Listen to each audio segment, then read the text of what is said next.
بسم اللہ الرحمن الرحیم، السلام علیکم۔ میں آپ کو کہہ فقیر پروگرام میں خوش آمدید کہتا ہوں۔ ہمیشہ کی طرح ہمارے ساتھ سید سرفراز شاہ صاحب، ہمارے معروف دینی اسکالر، ہمارے بزرگ ہمارے ساتھ موجود ہیں، ہمیں گائیڈ کرتے ہیں۔ آپ کے سوالوں کے جواب جو کوشش ہم کرتے ہیں کہ ہمیشہ پہنچائیں، لیکن آج چونکہ سوال زیادہ ہیں تو اسی حوالے سے ہم چاہیں گے کہ پہلے وہ سوالوں کے جواب لے لیں، پھر ہم اپنے ٹاپکس کی طرف بھی آتے چلے جائیں گے۔ بہت سے سوال آپ نے بھیجے ہیں برکت اور کامیابی کے حوالے سے۔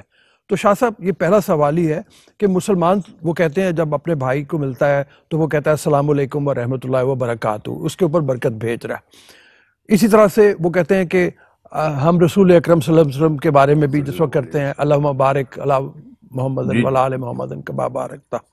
یہ برکت کے معنی کیا ہے؟ اس کی جو اصطلاحی معنی ہیں، اصطلاحاً تو زیادتی اور اس کے اندر فراوانی، وسعت، یہ اصطلاحاً ان معنوں میں استعمال ہوتا ہے۔ یہ ٹھیک لفظ آپ دیکھیے، بہت سے لوگ آپ کو یہ دعا مانگتے ہوئے ملیں گے کہ یا اللہ میرے رزق میں برکت عطا فرما دے۔ ٹھیک کچھ لوگ یہ کہتے ہوئے بھی آپ کو ملیں گے کہ یا اللہ میرے علم میں برکت عطا فرما دے۔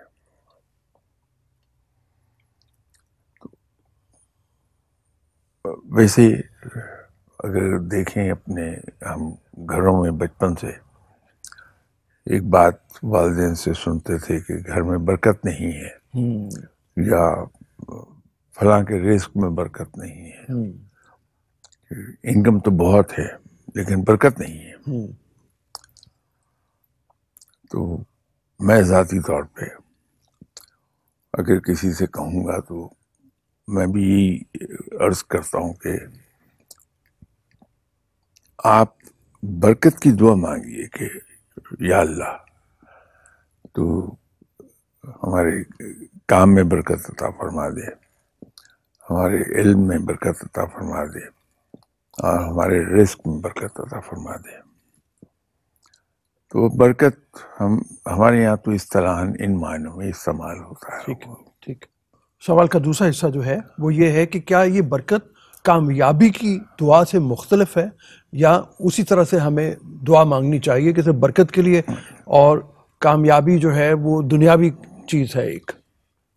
جس میں نے ابھی عرض کیا آپ سے، آپ اگر اس کو ان معنوں میں لیں گے کہ کامیابی تو یہ ہے کہ مجھے جاب مل گئی، ایک اچھی جاب مل گئی، بڑی ہینڈسم سیلری پر جاب مل گئی، یہ مجھے کامیابی عطا ہو گئی۔ لیکن اگر اس کمائی میں برکت نہیں ہے تو برکت اس سے ایک مختلف چیز ہو جائے گی۔ کامیابی تو ان معنی میں آ جائے گی، لیکن میری کمائی میں برکت ہو جائے۔ اب جیسے ہم یہ کہتے ہیں کہ انسان کو یہ چاہیے کہ وہ اپنی کمائی میں رب تعالیٰ کو حصے دار بنا لے، کہ آپ کی جو انکم ہے اس کی ایک سرٹن پرسنٹیج وہ آپ ہر مہینے راہ خدا میں علیحدہ کر لیتے ہیں اور وہ لوگوں تک پہنچا دیتے ہیں۔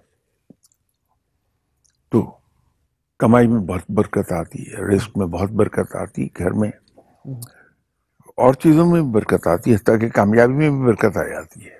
ٹھیک۔ لیکن جب ہم اللہ کی راہ پہ دیتے ہیں، بہت ہی اچھا کام کر رہے ہیں، لیکن اس کے اندر احتیاط بڑی لازم ہے کہ ہم کچھ اس طرح سے وہ لوگوں کا حصہ ان میں ڈسپرس کریں کسی اور کے علم میں نہ آنے پائے۔ ٹھیک۔ بلکہ میں تو محاورتاً یہ کہا کرتا ہوں کہ اس طرح سے دوسرے کی خدمت کی جائے کہ خود اپنی ذات کو نہ پتہ چلے کہ ہم نے کس کی خدمت کر ڈالی۔